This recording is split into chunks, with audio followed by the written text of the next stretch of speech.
F82 M4 Competition economy test. Now, we did this recently with a G81 M3 Touring and we achieved quite a good result. We got about 31 miles to the gallon over around a 35-mile trip. This trip is slightly longer. We're in Windermere and it's about 90 miles to get back home in Manchester. So we'll reset the clocks, we'll see how this does. I've got a feeling it's going to achieve better than the G81 M3 Touring because that was four-wheel drive, it had more horsepower. Yes, you could have put it into two-wheel drive, but we didn't bother doing that. This is lighter, but then again, the G81 has a completely different setup. So I'm rooting for this to be a lot better on fuel efficiency. And I know you don't buy these cars to be economical, but if they can be economical as well, that ticks more boxes. So I'll get in the car without looking like an old man because I am quite large. So sat-nav's plugged in, 90 miles, it's estimating 1 hour 45. I'm not going to sit at 50 miles an hour, I'm not going to sit at 60 miles an hour, I'm going to sit at 70 all the way, hopefully, subject to any traffic, fingers crossed. So if we just start the car, nice little burble there. Let's just zero the clock there, that's gone to 0. We'll go menu, car, into the iDrive. It's been averaging 18 miles to the gallon. That's because I've got a heavy right foot, but we're hoping to see a massive increase in that today. So we'll zero this as well. Efficient dynamics, there we go. So we'll just put everything into efficiency. I just want to make sure engine's been in efficient, suspension in comfort, steering in comfort, and the gearbox in the most slow setting. We don't want harsh gear changes. Everything is now set. We're going to cruise at a normal pace back to Manchester, which is very difficult because if you've ever driven an M car, it's very addictive, especially when you're on B roads, to put your foot down and drive with a bit of enthusiasm. But obviously today is about seeing how economical this car is. And the reason I'm doing this test rather than a performance test is because you may be on the fence, like I was, to getting a new car. And if you're looking at M cars, you might be considering a 3-litre petrol, which is exactly what this is with 2 turbos. And with the cost of fuel today, you'll be thinking, well, is it a silly mistake or should I just go with it? And to be honest with you, my motto is, if you like cars, then you're here once. And if you can genuinely justify having a nice car and it's going to be a little bit more expensive than normal and you can live with that, then 100% go for it. Because I think with the way fuel prices keep increasing, we'll end up one day where, unless you're a millionaire, you're not going to be able to afford to run a car like this. So enjoy it while you can.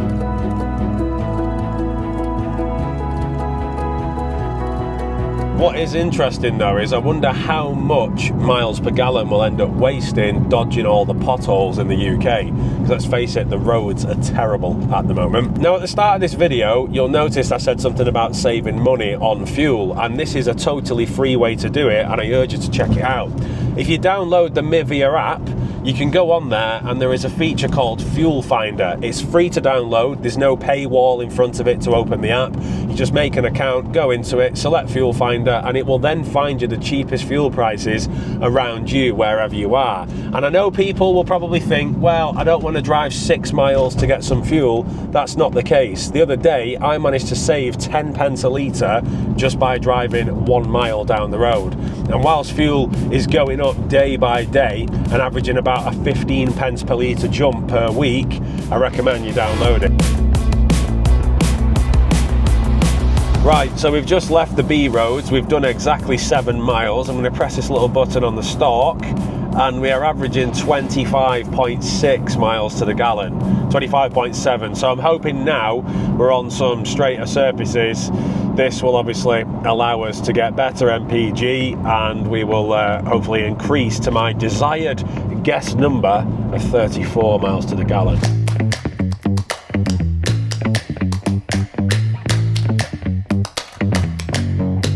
So we're just joining the motorway, slowly accelerating to 70 miles an hour. I'm going to flick the cruise on, and like I say, I'm not going to go any faster or any slower than 70. I just hope that people don't make me have to brake and slow down too much. The one thing that's fascinating about these M4s is the fact they're a 3-litre engine, and at 70 miles per hour the engine is revving at just under 2,000 RPM, which is utter madness. And this is why they're actually quite efficient.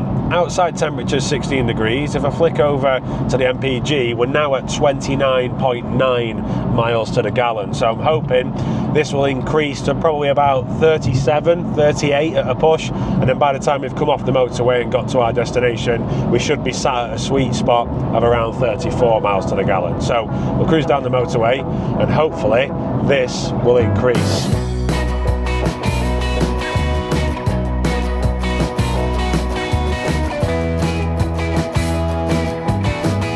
Just about to pull off at the services now, and it's indicating 32 miles to the gallon. I have just turned the AC off to see if it has any effect, but being honest, this is actually looking unlikely that it's going to achieve 34 miles to the gallon. I have had 36 MPG out of it in the past, but that was in winter and it was going downhill on the M62. So we'll see how this is, but I'm going to pull in now. I'm going to blow this nose, 32.1. And then we'll see what it is by the time we get home. We have got another 27 miles to go from here. So it is blow my nose time, coffee time, and then hopefully amazing MPG time. Coffee acquired, 32.1 MPG. AC's just kicked in, selects the driver profile Tom, continue to destination, and we shall see. Oh my God, look at that. £2 a litre. That's more reason to get Mivia and use the free fuel finder. Honestly, I know I keep plugging that, but it has saved me so much money in this fuel crisis, and all for driving maybe 1 or 2 miles down the road. Because let's face it, all these oil companies are doing is just profiteering, and if any of us did it with a small business, it'd go down like a lead balloon. Anyway, steady cruise now back home. Gradually increase the speed up to 70 miles an hour without wanting to slam my foot to the floor, which is the really difficult thing when you've got a car that has 450 horsepower going through the back wheels. But we'll cruise and we will see what the damage is. 31.7 mpg because of the acceleration. Fingers crossed we hit that dream number of 34. I just want to ask for a small favour, guys. If you can like and subscribe, it would be much appreciated. It doesn't only help support this channel and help it grow, it actually helps me hit a dream of hitting 25,000 subscribers before the end of 2026. I started this channel almost 10 years ago, where it was just a case of I might document the restoration of a classic Mini. It's grown into other things, and this is now my day job. So without you guys hitting that like and subscribe button, I simply can't pay the bills. So yeah, if you can, it costs nothing, it's absolutely free. You don't have to have the notifications on. It is much appreciated if you do, but like I say, any support that you do offer, even dropping a comment, it just helps feed that most difficult algorithm that takes so much toll on my mental well-being. So if you can, like and subscribe, and we shall do everything in style. It's about to all go downhill from here, guys, and I feel like I always say that in the economy test videos, and that's not me trying to create jeopardy to make the video more interesting, I assure you. Don't get me wrong, I would like it. Oh, that is a lovely E46 convertible with a V6 in it. Why has it got a V6 badge on it? They didn't do them with a V6 unless his engine swapped it. That is very, very cool. Anyway, MPG now, 32.3 MPG, the highest that I've seen it. That traffic is now disappearing, but it does always crawl this part of the M60.